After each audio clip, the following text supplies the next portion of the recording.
Hello, everyone. Welcome to today's webinar, an independent look at Epicor 10.2. We're excited you're joining us today. Thank you very much. I'm Jeff Clobber with the Estes Group, and I'll be your host. And our main presenters today, our main experts, are going to be Bruce Shriver and Stephen Schaefer from Estes Group. They're senior Epicor consultants. And we're very excited to have a special guest today, Joel Snyder, president of Liberty Technology Advisors. They're an independent, non-biased advisory firm that works only with you, the end customer. So they don't sell software. They don't get paid by the publishers. They don't get paid by people like us. They only work with you folks. So we're really excited to have them.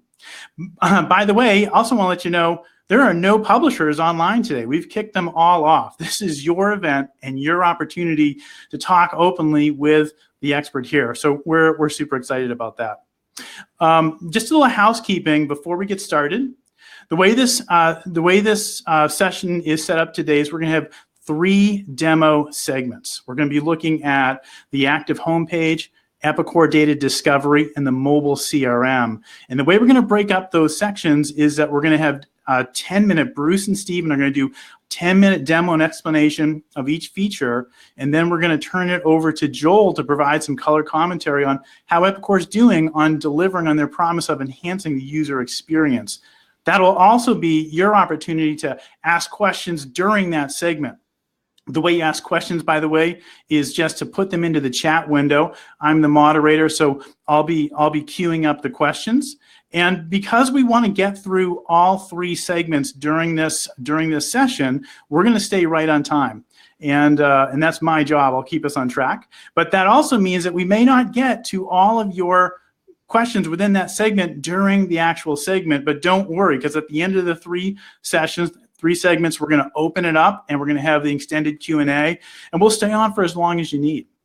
Now, at the end of this session, we're going to send all of you a replay link, and we'll also send you a copy of all the questions asked and all the answers. And as often happens, there are some more detailed questions that we have to go and follow up with you. So we'll do that individually, and as appropriate, we'll share those answers with the group. And the other thing I'll say is that we know it's still early in the year. Many of you are looking at system changes or enhancements, and so we're also going to stay tuned, look at your email, because we're going to send out some really exciting spring value promotions. I think you're going to find them. Highly relevant to what you're doing. But now, to get started with this, I'd like to turn this over to Joel to introduce himself, but then he's also going to start us off with his thoughts on where Epicor is today relative to the other platforms, and then he'll bring us into each of the segments. So Joel, thank you very much for joining us, and take it away, please. Well, Jeff, thank you very much for the introduction and the kind words, and it's a real pleasure to be part of this program this afternoon. It's a real honor to be here. Very briefly, I want to tell you a little bit about Liberty Technology Advisors. It takes less than 1 minute, but Liberty Technology Advisors has been in business for over 21 years. We are an independent and objective management consulting firm that helps clients plan, evaluate, select, and implement software solutions to meet their needs. I think the key part of that is 100% independent and objective. Our only company that we work for is you, the end client. We don't work for any software manufacturers, developers, VARs, resellers, whatever you want to call it.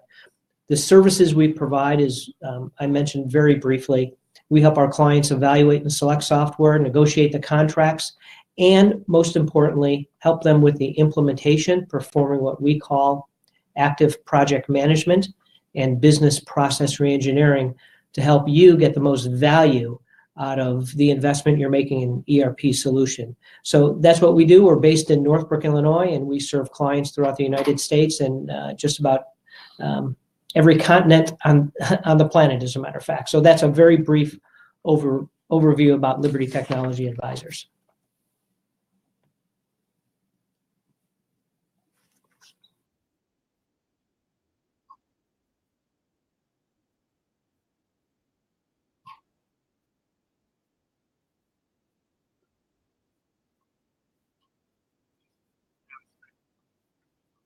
That's a great introductory question. Obviously, I could go on for a couple hours with that question.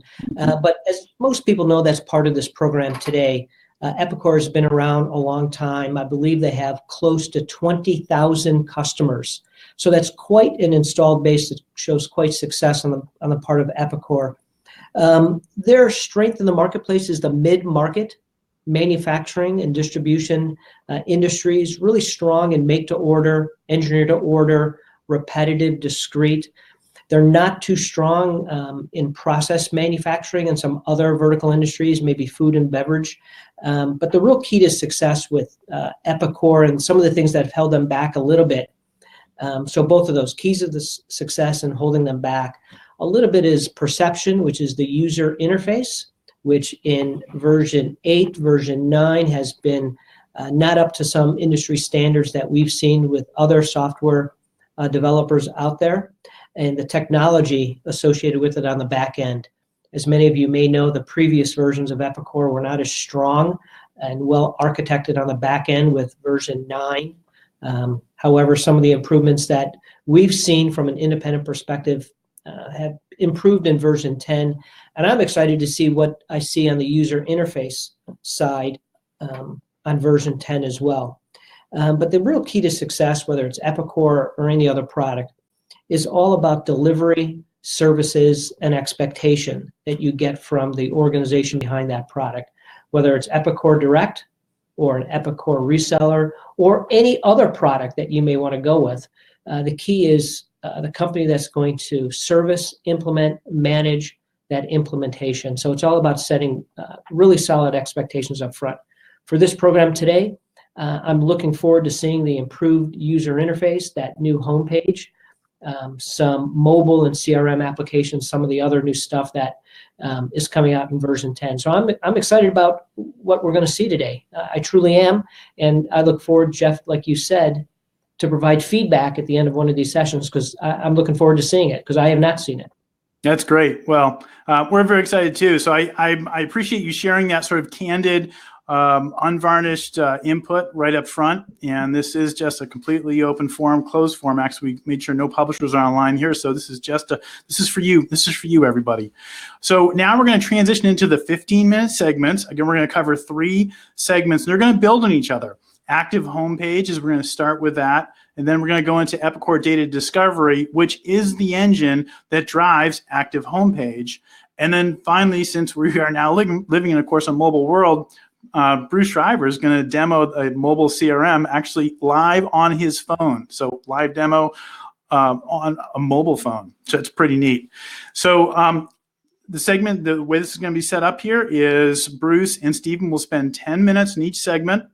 Then we'll transition to Joel to provide his input on from the user perspective. How is Epicor delivering? You know, what does he like about it? Maybe what enhancements he'd like to see. And we'll just a couple minutes on that, because we want to have you ask your questions during the segment, but realizing that we won't get through probably all of your questions during each segment, we're going to have the live Q&A afterwards.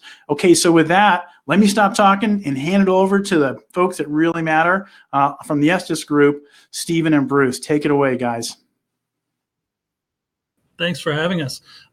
So the first thing that I'm going to discuss, as Jeff and Joel had mentioned, is that I'm going to go through a little bit of detail on the new active homepage. As you may be aware, so it's going to my video flicker there. It's going to be a little bit of an interactive demo, so I'm going to be moving through quite a few moving pieces here. And so if you can bear with me on the technology side, but the first thing I'm going to do here actually is I'm going to go ahead and turn off my camera, and I'm going to pull up a share on my computer here, and I'm going to show a couple slides and talk a little bit about the history of the Epicor environment.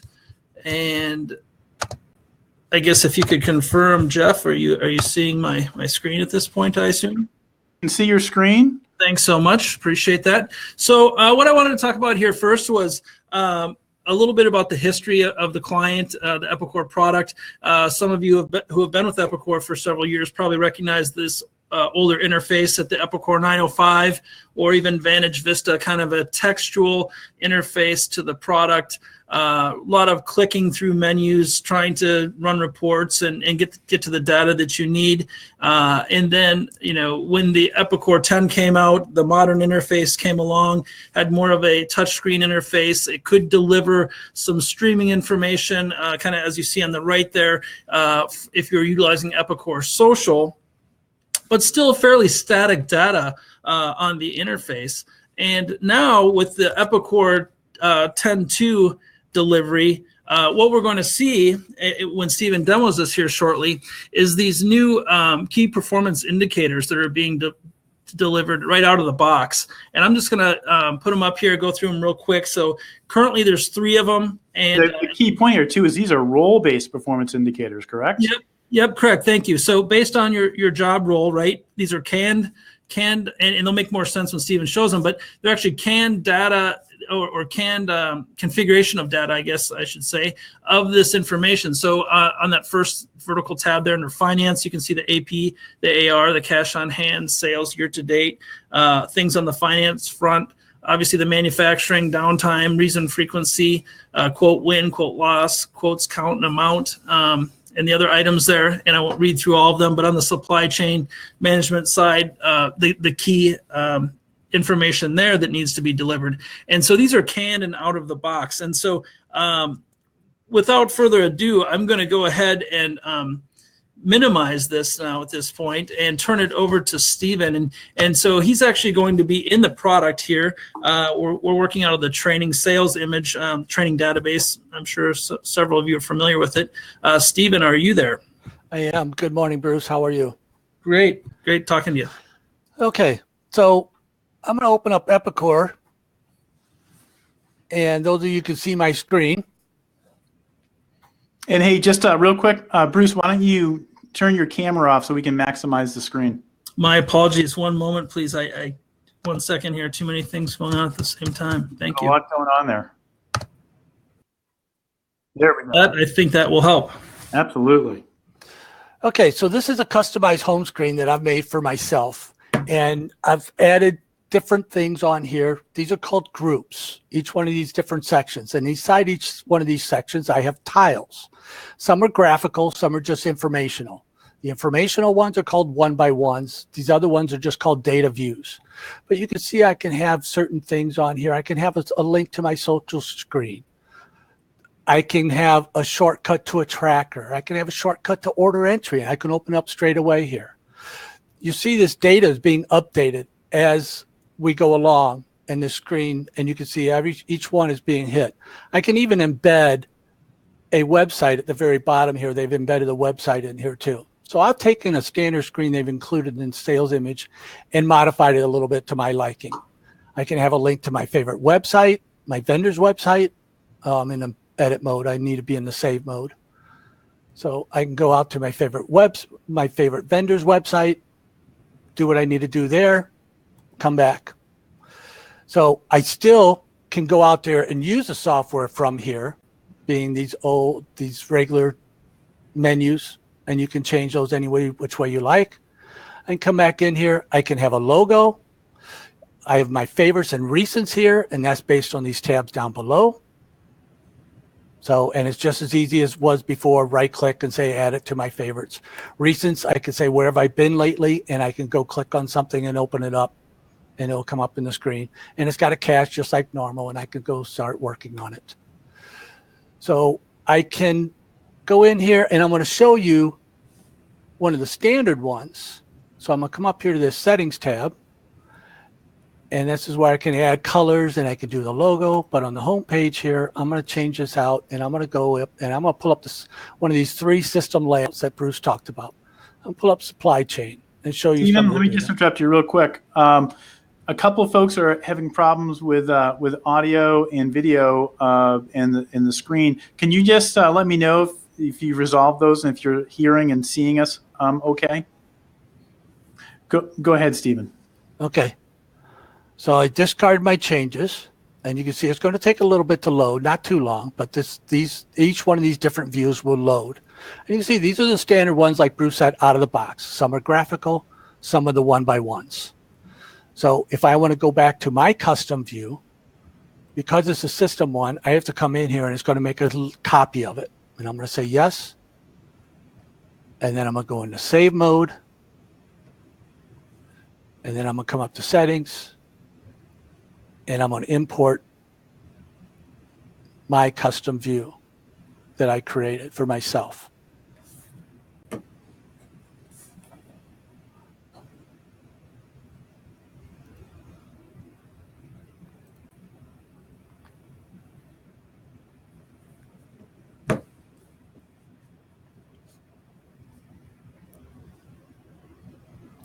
So I can move these around. I can add more data. When I get in to do the EDD demo, I will show you I'm going to add something to this by the numbers group right here. But you can move these around any which way you want. You can even drop into EDD from here if you wanted to and look at the data.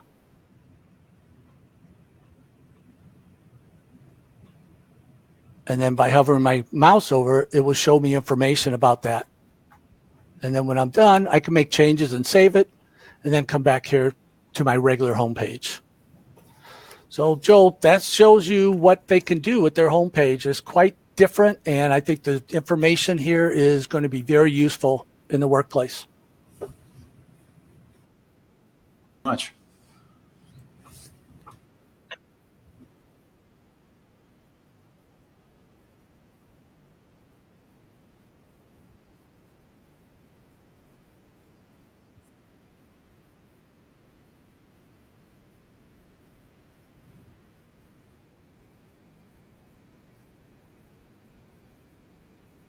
It says those boxes, I don't remember what you call them, the orange box, green box, blue box, dark green box. That's live data, I assume. So when data is being entered or processed on the back end of Epicor, that information is changing live. Is that correct? Yes, it is. I went in there and I modified and I added an invoice to AP and AR, and with a minute, I had it showing up here. Okay. I believe this was like $900 and the other one. So, but yes. Okay, and then the other notes I wrote down, once again, this is truly the first time I've seen this. You know, I looked at that previous homepage you had up there, which is that menu structure, looked very similar to the old Windows 95, Windows XP, File Explorer Windows. And now this one is very similar to a Windows 10 modern user interface. So I really like that. I like the KPIs and the role-based KPIs that you could do with that. One other question for you. Since this is role-based, can I make it personal by a person to also add to-dos or tasks based upon each one of those tiles or square boxes? So if I've got certain work to do if I'm accounts payable, I have certain invoices to either approve or process. How do I embed a workflow inside of one of those? I don't mean to throw a trick question at you, but that's what I'm noticing, that if I'm a role-based person. Yes, it's just like here, this is a tracker. So if I build a tracker or if I have tasks, I can build anything I want to add here. And when I come in to add something and say I want to add something to group, it asks me, what kind do you want to add? A form link will open up a document, or I should say, would open up a menu item. The website, the web page, the discovery view is the graphicals. The discovery view one-by-ones is the informational color boxes. Okay. And these are all being driven off of Epicor BAQs, correct, Stephen? Business activity queries, right? That's correct. I created the BAQ, and that I'm going to demo in the EDD demo part of it. So Sure. It's very, if you can create a business activity query, you can bring the data in here. And one last question for you, Bruce, before we go on to the next section, because I know time is tight. Is this user? You have a couple minutes there, Joel. So we're at 10 right now. So we'll have 5 minutes or so for user questions in this section. So that's good. Is this new homepage only available with Epicor 10.2, I believe is the latest? Or how does somebody who's running Epicor want the new user interface? What's Sure. program? Yeah, these new tools that we're showing today are part of the Epicor 10.2 suite. And again, this one's an out-of-the-box item, so it's not an additional module or anything. But yes, you do have to be on Epicor 10.2 or newer. And so that's where we're at with the version information there. Okay. And one thing I skipped over is you can still click down over here and you can change users. You can also change companies.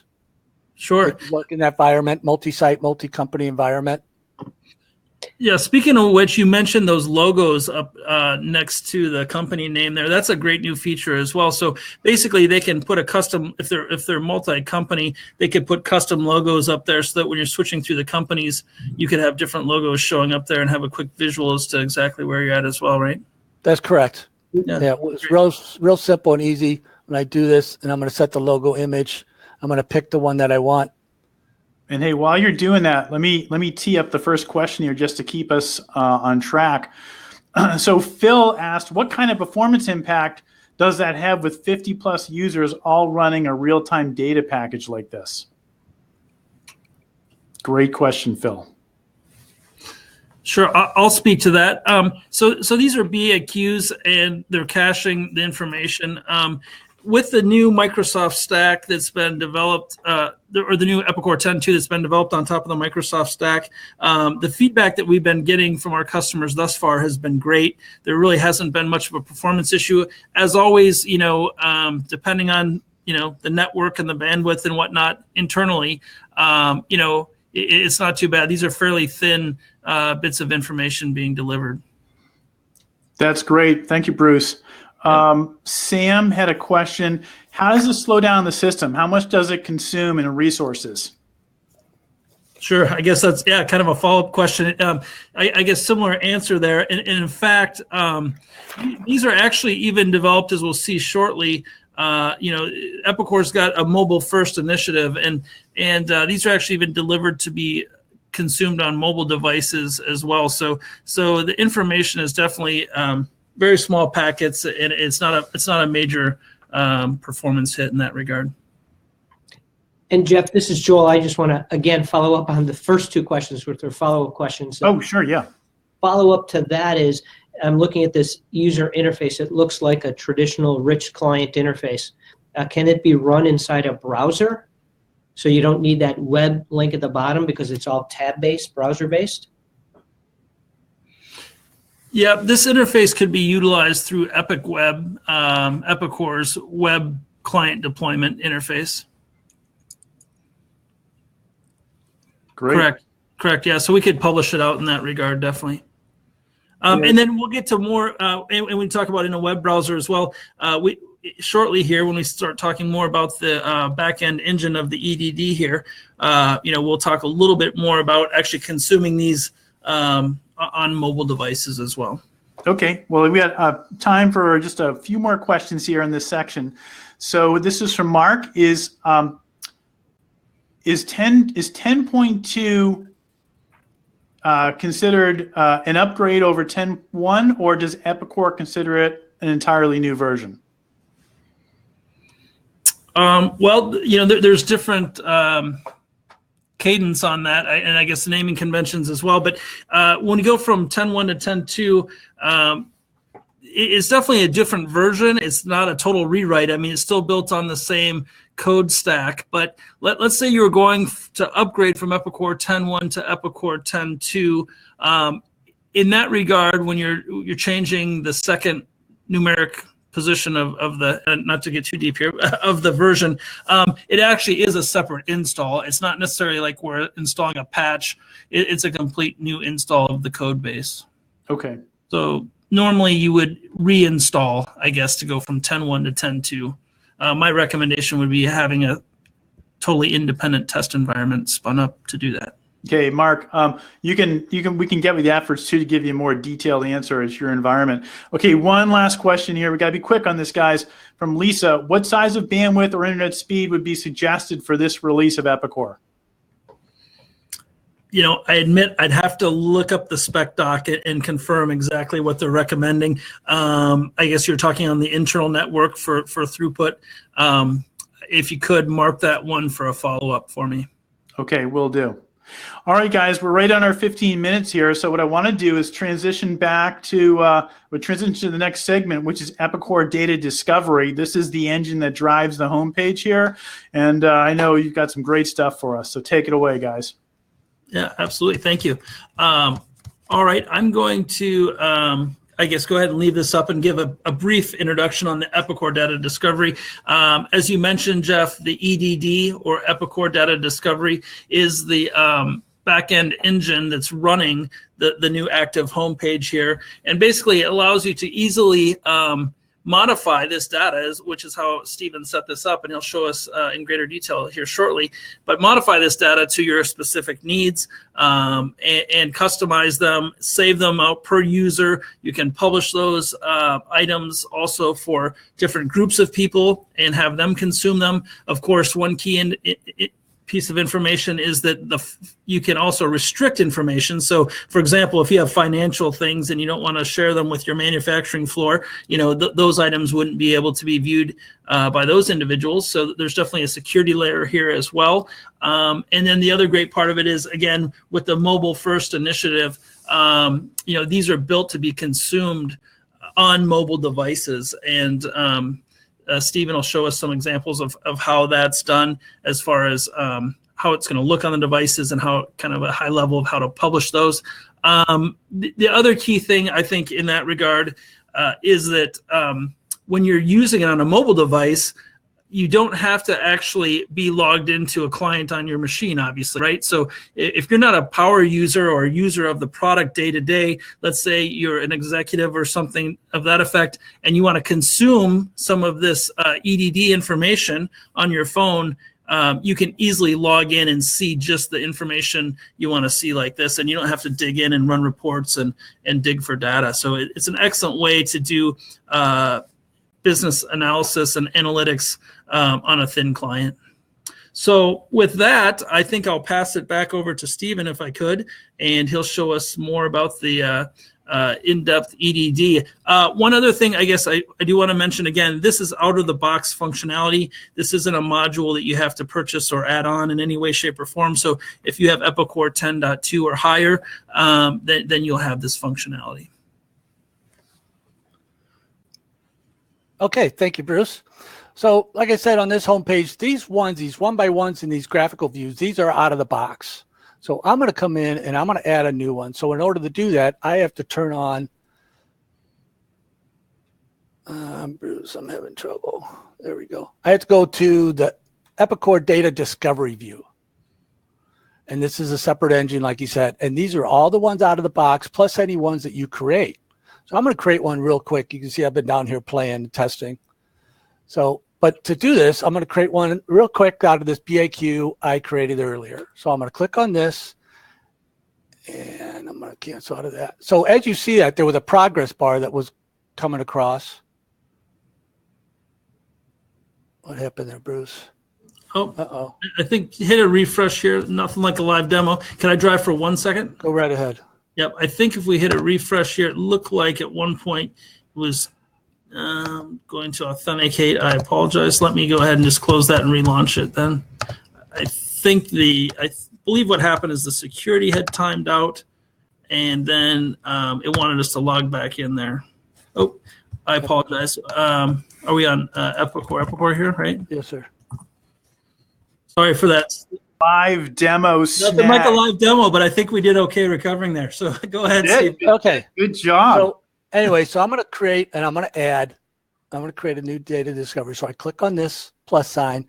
You see a progress bar running across. So I can immediately click on the server and say, this is where I'm going to retrieve the data. But I don't get any data sources yet until that progress bar is complete. You can see it moves pretty quick.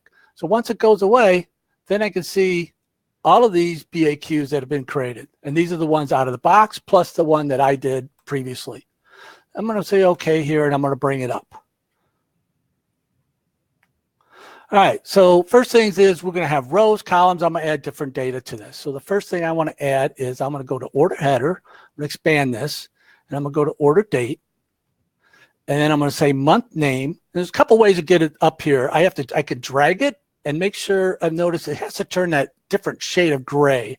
I don't know if you can see that on the demo, but I've noticed that if I'm too quick, sometimes it won't drop in. But I can also say this arrow and say, where do I want to add it to? And I'm going to say add that to rows, and it will pop right in. Now you see I've got data already.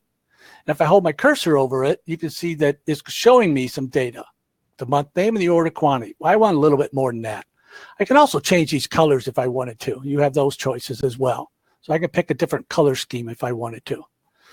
So that being said, I'm going to come down here and I'm going to add record count. And I want to say, I want to know how many orders are in there.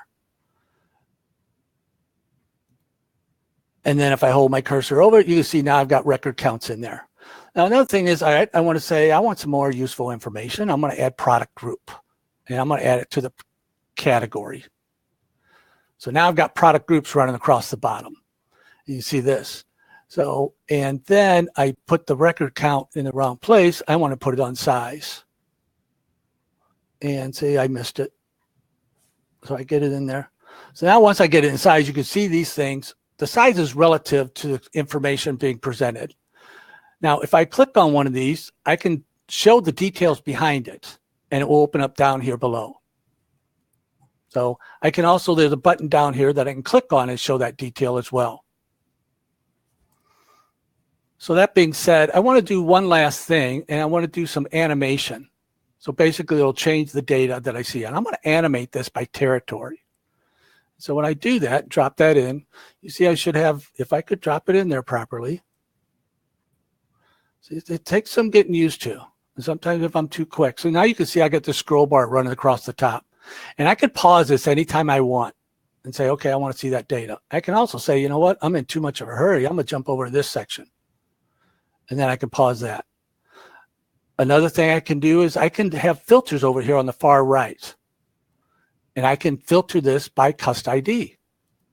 And I can say, just show me data for certain customers. I can pick one or two of these. And then it will show me the data just for them. Of course, this is still scrolling by territory. And I can pause that anytime I want. So I want to turn that back off. So when I'm all done and said with it, I want to save this. And what kind of name do I want to do? Well, I'm just going to put it AA so it shows up first in my list. And then we talked about views. Where are we going to do this? I can put it in a private folder. I could put it in shared folders if I wanted to. I'm going to put it in shared because it's that private information. So I'm going to share it with the world. So that's being saved. Now, the other thing we talked about is I want to see what this looks like on other devices. So I can come out here and I can show you what kind of devices, how will it look on these other devices? This is the Galaxy X5. I could pick an iPad, the X phone. So you can use this right on those devices. And you can see it's updating, it's changing. You can hit on these buttons. See the little circle there? That's my cursor. And I can pause it, unpause it. When I'm done, I can just close that down. So now I've saved this. So now I need to put it on my home page. So I'm going to jump back over to my home page. And like I said previously, I'm going to add it right here to this group called By the Numbers. So I have to go into edit mode. Then I got a little plus sign here. And I'm going to click on that. I'm going to say, I want to add. And it's a discovery view. It's not a one by one. One by one is just the information only. And I'm going to say, okay. And it's going to say, which one do you want? And remember, I called it AA. Just because previously I was calling it SS and it was way down at the bottom of the list. So now it comes up on this screen and you can see it's not showing me anything yet. Some of these you have to make a little bit bigger. So, and I can even make it a little bit bigger. I got these two arrows down here. And when I do that, you can see these other things just move out of the way. So now I got this thing scrolling across all customers to these different territories. Again, once I go into save mode, I can then pause this if I want to, or I can jump around and put it on any one I want if I want to go look at that specific data. And again, like I said earlier, if it's like, okay, I'm missing something not quite right, I just click on that little cursor up there in the corner, little icon, it opens Data Discovery back up for this view. I can modify it as needed. And when I'm done, I could save it and it will be back on my home page. Now, because I open it up from here, I could just as a moderator, you got 1 minute. Okay. As I'm done with this, because I open it up from the home page, I have a shortcut to go back to the home page. I don't have to save it again and go back and find my cursor down at the task on the taskbar. So, and like I said, I can move these groups around, do whatever I want with it. So it's pretty slick. That was a relatively easy BAQ I created. It's showing me a lot of data that I want. So that's great. Joe, back to you. Any comments or questions? So I do have a lot of comments and a lot of questions. Once again, the first time I've seen it, I wrote lots of notes here. So I'm trying to wrap my head around EDD, electronic data Discovery. Thank you for saying that. It appears that it's a way to easily grab data from the database and present it into a visual presentation of the data. It sounds similar to like having a built-in business intelligence tool or a BI tool. Is that the goal of what EDD is going to be? I would say yes. That's pretty spot on. Is what the goal, what they're shooting for there. Okay. Can you currently, or if you don't want to use EDD, can you use the tool here to export it to like an Excel system or another data warehouse, do some additional analysis on it, or does it have to be contained inside of this EDD tool? Well, this is only a graph, but like I said, I could have opened up a tracker from here and I could bring this tracker up and I could export this data out. Mm-hmm. But for this tool here, yes, it's only graphical. I don't know of a way that you can take this down in Epicor, down into Excel. And one of the things that, whenever you look for a new tool like this, which is, to me, the ability to get data and interpret data for meaningful information is what we always help our clients do. What kind of training and what level of person do you feel is the right role to understand EDD to get the best use out of it? It really depends on the individual. I encourage more than one person. I wouldn't rely everything on the IT department because they've got plenty of things to do, right? I would encourage someone from each area because you can see it's pretty simple to do.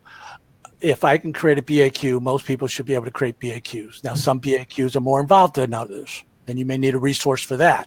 But you can see it's pretty easy to add something to my own homepage. Right. No, go ahead. I'm sorry. Oh, I was going to say, I agree with that totally. What I found by looking at it some initially is that basically just getting in there and of course there's some, education documents and help. There's online help as well. And of course we provide consulting in the product also. But, when you get in there and start using it, it's pretty intuitive and it's great just to get in there and make some changes, test it, see what you think, see if you're getting the results you need.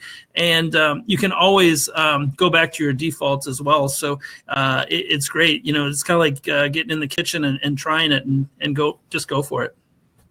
Okay. And are there additional tools built into this, such as pivot tables and things like that you might be used to using Excel? The good news about this is contained in one system, so you have more data integrity, which is what we're all looking to do. Because once you export anything to any other system, you have the opportunity to lose data integrity. So is there additional functionality built into this? Well, by the way, that was a question that Ronald has. Is there a pivot table type of view? Oh. Right, that was the other thing. About 90 seconds before the next session. Sorry about that. I don't have access to what everyone's asking. Okay, so I am showing only a view of bubbles, but you can see I have other types of graphs I can show and quickly go through. And then lastly, that would come up is a pivot table. So there are different types of views. Oh, that's great. And I think under some of those graphs, you can also publish a link to the actual raw data, right? Yes, I believe you can. Yes. Isn't that what that right below that circle? See that little grid right there? If you were to click on that, I believe it will load your transactional. Yep. So you can get it in that regard as well. Yep. Okay, guys, we have about 1 minute left, and how about we'll take one more question from the audience here. Remember, if we haven't gotten to your questions, we can get to them during the Q&A. Sam had the first question of this segment. Is any of this is any of the manufacturing information available on MES or only on standard Epicor? Great question. I guess if the question is, does the new active homepage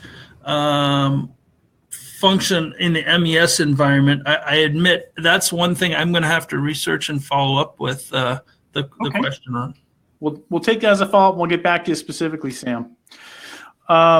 Great. Well, then, you know what, right at the 15-minute mark, so let's transition to the final segment, Mobile CRM. And again, after this segment, we'll open up to Q&A. If we haven't answered your questions yet, tee them up there again. I'm also keeping a running track, so I've not forgot either. Take it away. Great, thank you. So I'm going to kind of give you a brief little introduction on the Epicor Mobile CRM, and then I'm going to do even a more risky live demo for you guys here. So the Epicor CRM, Mobile CRM, is an extension to the Epicor ERP back office CRM module, and it's designed to support the needs of mobile Salesforce on tablets and phones. So unlike the other items that we've shown thus far, the CRM is a separate and distinct module, so you'd have to have the CRM module in Epicor in order to utilize this functionality. But going forward with their mobile first initiative, I think that you'll see it's made great headway here. I'm going to go ahead and minimize this interface here if I can take control of the mouse. And again, I'm going to do something a little bit more unorthodox. First thing I'm going to do, if I could quick, is I apologize, the mouse is fighting me a little bit. I'm going to find the interface and I'm going to turn my camera back on. Are you seeing me okay? Yeah, great. So it's going to be a little bit hard to see here, but what I'm actually going to do is I'm going to take the interface from my screen here, and I'm going to wirelessly replicate it over to my shared screen here. And so by doing that, let's see. Oh, maybe shows I'm sharing. Well, again, moving demos, you're gonna always have some additional fun, right? You know that. Yeah, right. Indeed. I'm connecting to it now. I apologize. We just got to get this code in here. Looks like it did a security timeout in some capacity. Okay, can you see that phone interface looking device there? We can. Okay, great. So that's actually is my phone, and as you can see, I'm kind of just scrolling through the menus. And so what I'm going to do is launch the Epicor Mobile CRM, and I don't know if is my camera still on as well? Yes, thank you. Know why I'm having a hard time bringing that back up, but anyway, I don't know what my angle is here exactly, but I'm going to go ahead and hit the Mobile CRM. As you can see, it brought up the interface here. If I click on leads, for example, it brings me into the leads. So I'm actually doing this off of my phone. It's hitting the education database as well, and I'm going to go ahead and turn off my camera here real quick so it's not quite as distracting. All right, now this is the Epicor Mobile CRM. I'm going to go up and show you a little bit of the interface. When you first log in, it brings you kind of to this home page, if you will. And the main areas of the product are available from this upper left, as some people call it, the hamburger-looking icon, the three horizontal bars there. And so I'm going to click on that. And as you can see, in the main menu, these are the options that we have. We have home, leads, opportunities, activities, customers, contacts, cases, competitors, orders, recent projects, and then there's actually a settings and give feedback at the bottom as well. So I'm just going to go ahead and dive into this a little bit, kind of show you it's basically what you expect from a mobile CRM application. It's talking in real time to the database on the back end. So for example, if I dive down into one of these leads here, for example, happens to be the Gaylord Opryland, which is where Insights is coming up here in a few weeks.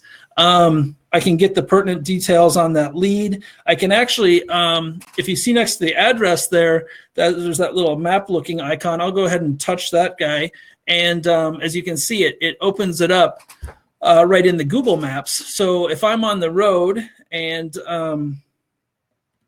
I want to find that location, and it looks like it didn't like that location for some reason. Let me pop back to one different one. Not sure if the address just didn't match out or what. I've not seen that before, but again, that's because the Gaylord's like 5 square miles under roof. Yeah, that's true. Right. I think the largest hotel in the U.S. that doesn't have a casino in it or something. But anyway, if I were to drive there, as we can quickly see, it's gonna take me a little while to get there. 1 day and 5 hours. But if we're on the road, right, and I'm heading to a customer, that would be very useful. I'm going to go ahead and close that map back out and go jump back into the mobile CRM here. Then if I were to jump down further in the application and go into my opportunities, basically you'd be seeing everything. Here's my Gaylord opportunity right here, for example, and I can see it had a line item on it. I can drill down into the line item. I can see what it was that was on their quote and see the unit pricing, things of that nature. From the field, if you had the right access and privilege, you could also update these quantities as well. And then drilling further down, I think activities similar to what we'd expect. For example, contact the customer, the due date, things of that nature. I can drill right into the contacts detail and search for them as well right through there. Jumping back through the interface a little further here, customers, pretty straightforward stuff, not quite as exciting as the bells and whistles that Stephen was showing us, but our favorite Addison here. We could drill down into Addison and get some details there. Let's see. And of course, cases, competitors, orders. Let's jump into an order. I think I could come in here and let's, for example, say I'm going to, customer called me up or I got an email and they said their order of 5020, they want some status information on that. It happens to be Addison as well. I can dive into that order. I can see the bill to, the sold to, the ship status, as well as the line items here. For example, maybe I came in and they wanted me to redo this and change my unit pricing or things of that nature and resubmit. You could do those things from the field as well. And let's see, projects. Yep. Okay. So on the project side, you can also drill in and see some project details as well. At a very high level, that's the mobile CRM. I guess one thing worth noting is that currently the configuration is such that if I were to configure the mobile CRM and I had CRM, again, purchased and installed in my environment, basically this would just consume one of the CRM licenses. And you can set it such that if need be, and there's a flag in there, that it could, at any point you don't want to keep your CRM people out necessarily if they need to get in, but you can also have it consume a full license of the Epicor product in order to get in. But again, that's a flag you can set either direction on that. A little bit. I didn't quite understand that. Sure. Yep. So I like it was important. Yep. So CRM has separate licensing such that people who are utilizing CRM don't consume a full Epicor license. Okay, so for in terms of concurrent logged in users? Yep, correct. Got it. Yep. So, again, if you're mobile like this, it wouldn't be consuming a full logged in user. Oh, that's good to know. So you got your sales reps and your service people and your techs out in the field. Yep. You're not crushing your license basket, if you will. Correct. Yep. If they leave it on and go to their golf meeting or something, you're not going to consume a license. But it's a good game. Yeah. So yes, at a high level, that's the mobile CRM. And Joel, any feedback or comments on what you've seen thus far? Well, I really like what I see. I've seen a lot of mobile solutions for ERP systems. I've seen a lot of mobile CRM solutions. And the key to any mobile application is the opportunity to customize them for a small device. So it's all about usability and adaptability. So I saw a couple things on there that I have a question about. When you went to one of the screens, it listed all the different fields for that customer.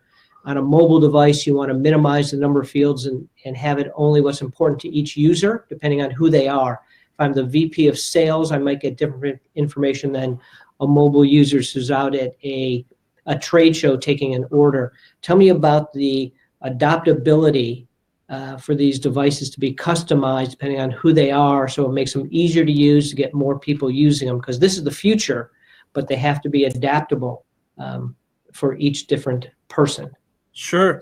And I like that functionality, and I like that idea. At this point in the mobile CRM, I believe that it's kind of a, I guess, one size fits all. Maybe that's the right term for it. And there may be some functionality moving forward that will allow us to do some customization and remove some things. I admit, in my experience with it so far, drilling into it, it's pretty straightforward. And I agree, certain people may want some different things laid out differently, but at this point, it's a one size fits all solution. And just a quick follow-up question. This is completely not 100% relevant to the mobile CRM, but it goes back to EDD.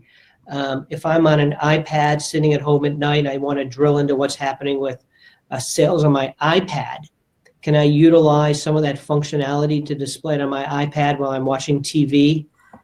Absolutely.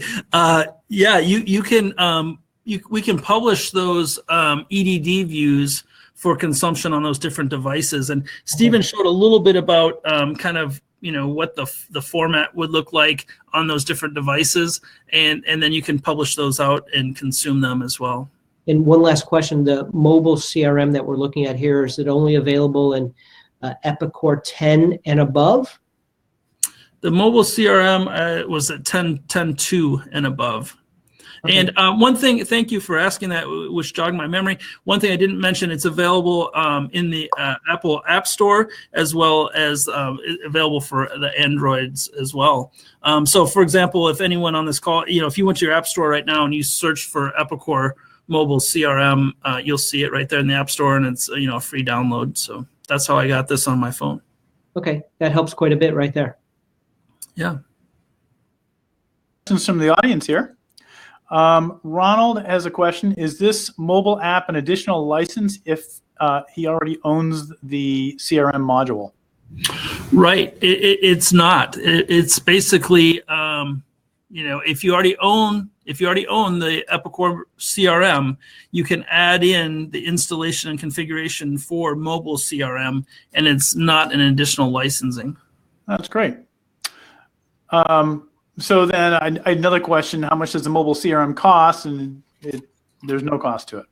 Yeah, it's cost based on the CRM purchase of the product. Okay. Yeah. Got it. T has a question: in mobile CRM, does it have the ability to take a picture and download new contact information from a prospect's business card and add it as a prospect in the CRM database? I had that functionality in Infusionsoft. Maybe you're familiar with that. But can we do that? Yeah, like do an OCR, a character recognition type thing to a contact. Unfortunately, at this point, it does not. Okay. Good to know. Let's see a couple other questions here. Brandon asks, are you able to do an update when you're offline and have it properly update or sync back up when you go online? My understanding is that there is some store and forward updating and capability in that regard. I admit I'm not sure of all the details on that. Maybe we should get back to that question for them. Yep, I'm taking note of that. Great. Let's see here. Let's see if there are any other questions. I think that's it for this segment. There we have unanswered questions in the other segments, which we'll get to in the open Q&A. Sure.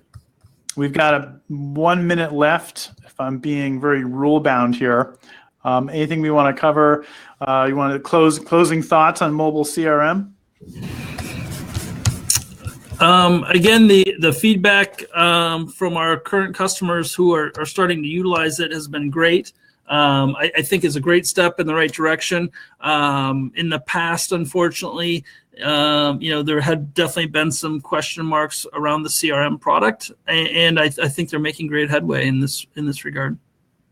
Great. Okay. Well, with that, we're right at the 15 minutes, so now it's time to go into the open Q&A. So we're here for as long as you'd like us to be here, and then we will be sending all of the questions and all the answers after the fact. The question that we left off with is, and I'm not quite sure we got to Sam's question. I'm going to ask it again, Sam. Is any of the manufacturing info available on MES or only on the standard Epicor? I remember asking it. I don't remember what you said, so I'm going to ask it again. Regarding seeing the active homepage in the MES environment, is that correct? Yes. Yep, that's something I need to research on. I'm not certain on that. Okay, we'll take that as a follow-up. Mark had a question. On the home screen, I noticed that many of the active boxes are continually refreshing. Can that update interval be changed so it's not so distracting? Referring to the constant changing of all the colors, is that a side effect of the demo streaming or actually happening on the client? Good question. I don't know if we can disable it. I mean, I can pause, like on my view that I added to that, I can hit the pause button. So I'm sure you could set it up, and I did it to show the demonstration of the animation, but I'm sure you could set it up to be where it's just static data. I didn't have to animate that data, but it would have been just one screenshot. So. All right, good. As we go through these, folks, remember to be teeing up additional questions. There was another question. Can you do multiple filters with Epicor Data Discovery? Product group and part in there. For time constraints, I didn't. But, if you remember, I added product group as a category. I also could have added part underneath that. And so I could have shown the data in two different views as that way. And also filter off of those as well if I wanted to. Okay, terrific. Mike did ask if EDD is native to 10.2 or as an additional module. I said via chat that it's part of the core functionality out of the box. Was I correct? Correct. Yep, absolutely. Good. It's always dangerous when the marketing guy gives you an answer. Be careful.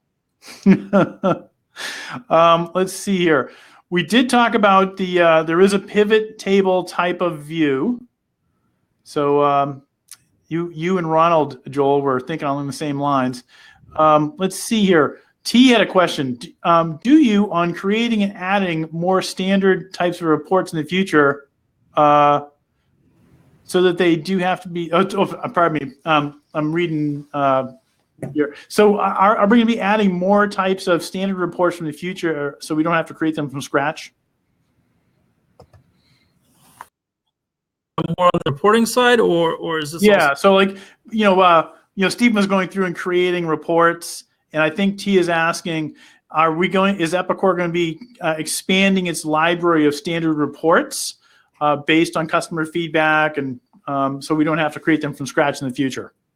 I would sure think so. I mean, they're constantly working to improve, things and requests in that regard. But there are quite a few, and Stephen didn't dive into all of them just because of the time constraint. But there's quite a few of the options available that are canned. The kind of that list that he showed there, and I guess I could pull it up again. But there's a lot of different things in there, and they're easily customizable. Right from the interface without any coding, depending what you're trying to do. And or if they're more complex, again, you'd have to either modify a BAQ or create a new one. Okay, great.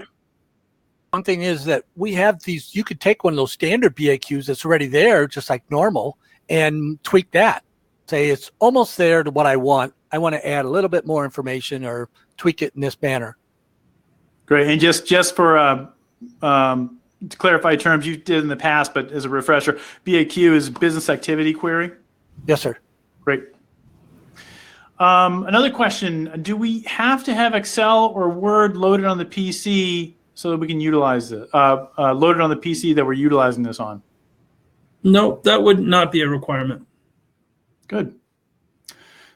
Let's see here. What types of phone does the mobile work on? Well, for sure, Android. Okay, I'm sorry, mobile CRM, I assume. Right. Yeah. So currently, iPhones and Android. Okay, great. So there was a question about Windows, so it's not working on the Windows phone? Not to my knowledge at this point. Okay. Let's see, we already asked about the additional license. In mobile CRM, doesn't have the ability, no, I already asked that, sorry. Sam had a question, mobile CRM, can data be secured by salesperson, each seeing only his or her own?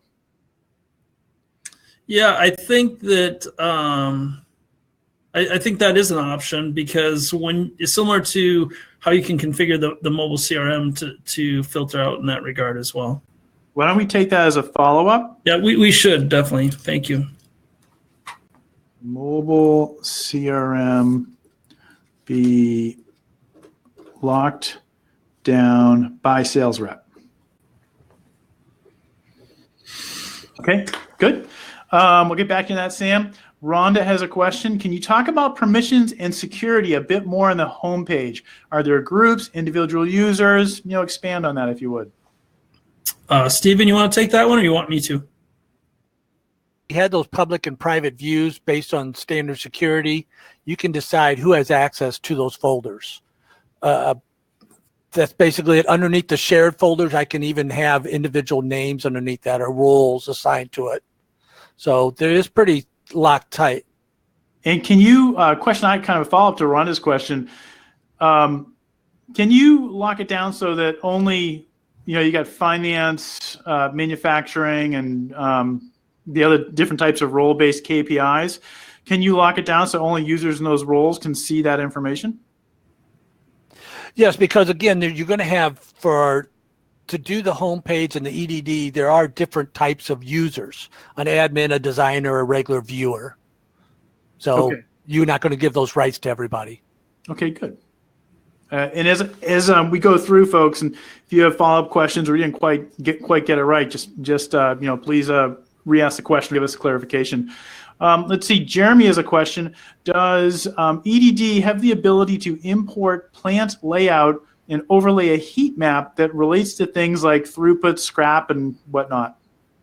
Great question. That is a great question. Unless Stephen has something on that one, that will be one we'll have to follow up with. Yeah, I don't. I was going to say we will have to follow up on that one, but good question. Yeah. That did jog my memory that when we talked about the standard 3 KPIs that are out of the box currently, I did just hear on an Epicor meeting I was on here last week that Epicor 10.200, which is slated to come out here in the next few weeks, will also have a 4th KPI being executive. And so there'll be an additional KPI that will be out of the box as well. Well, that's terrific. I know that we are 2 past the hour. We didn't set this up for a hard hour, but that's kind of the expectation. So we're out of questions right now. We're happy to stay on. So this is your opportunity. You've got these experts here. Joel, completely non-biased advisor, and then of course you got 2 of the top Epicor consultants in the country here. So please take advantage of that. Ask any further questions. We're happy to stay on. People must have hard stops. You can see we still have 46 people on, by the way. So we were rolling really good here. We'll just give it a couple more minutes. Guys, you did a phenomenal job here. Thank you very much. And Joel, your insights and your kind of questions from an advisory point of view were very helpful. Thank you. I would like to state that I'll be at Epicor Insights coming up here. I'll give a little personal pitch. I guess if you see me walking around there, step up and introduce yourself. Great. Anyone on the webinar here? Sure. T had a question. Will we be able to see all of the same EDD reports on mobile CRM that we see in the desktops? Correct. Yep. The EDD can you see the mobile CRM on the desktop? Was that No? Can you? The question was, will we be able to see all of the same EDD, the discovery reports on the mobile CRM that we can see in the desktop? On the mobile CRM. Yeah, so all the EDD stuff that you see in the desktop? Well, the EDD wouldn't be deployed through the mobile CRM, but the EDD can be published to be consumed on a mobile device, definitely. Right. And yes, you can publish all of it. Yep. All right. And so you could actually even create a report in EDD, publish it on the homepage, and then you could get that via the mobile CRM? Well, it wouldn't necessarily be right within the interface that I was showing per se, but you could definitely pull it up in a browser on your device. Yep. Oh, okay. All right. So that's sort of outside mobile CRM, but you could still get to it via the browser on the device. Correct. Okay. Great. Well, I want to be respectful for people's time, so this would be last call for questions. We still have 39 people on, so we're still carrying a good audience here. Steve, thank you very much. Is there any way in E10 to store, display a picture of a part when it is accessed, such as in Part Tracker or Part Display? Showing, and I did the drop down. I want to add something to a group. Besides the form links and the 1x1s and the discovery view, there was also a place for an image. So I could have captured an image right there and put it someplace on that homepage as well, if that's what he's referring to. Great. Well, Steve, if you have any follow-up to that, let us know. Additional questions here, folks? Well, then, while we're just getting ready to wrap up, I want to thank everyone for their time today. We still have 35 attendees. We had many, many more than that throughout the whole session. I think we're well over 70 attendees here, so that's terrific. What we're going to do is we're going to send an email to you with the link for the replay of this, and then we'll also have all the questions and answers, and any additional ones we're going to follow up with, and offline we'll send those as well. And just remember what I said in the beginning. We know that many of you are going to be making changes to your system or enhancements or changing systems still early in the year. So in the email, we're also going to be sending some special April and spring promotions, some value bundles I think you're going to find really enticing. Let me hand this over to Joel and see how he would like to wrap it up. There is one more question from Patty and Rhonda, which we'll get to. But since I handed it over to you, Joel, what thoughts do you have for us? And could have answered that question if you wanted to, but I just want to say thank you to everyone at Estes Group for inviting me to be part of this. I was pleasantly surprised what I saw in the new version of Epicor E10 Data Discovery, the new homepage, mobile solutions. If anybody has any questions about helping their company go through the entire digital transformation process, including e-commerce, digital security, business process reengineering, be happy to talk with them. And I assume that there's going to be our contact information will be distributed to this on the email. Absolutely. I want to say thank you to Jeff, to you for hosting this and putting this together. I really appreciated the opportunity. My pleasure, Joel. We're honored to have you, and we look forward to doing more events with you. Rhonda, we will have an email out by close of business tomorrow with the replay and all the questions. So thank you very much for your interest in that. Can't wait to get that out to you. Let's see, Patty. The last question, just an FYI in response to that last question, 10.2 has part image available on the part attribute tab in that part entry. That's very helpful, Patty. Thank you very much. I appreciate that. You know, we got users here who are experts themselves. That being said, does anybody want to share other insights while we're here? Because we love learning. We learn just as much from you as we hope you learn from us. Okay. Well, with that said, people are starting to drop off, so we still have 29. I mean, this has been a great session. We thank you all so much. Joel, Stephen, Bruce, awesome job, guys, and we'll look forward to the follow up here. Have a great day. Have a great day, everyone. Thank you for your time. Thank you. Thanks.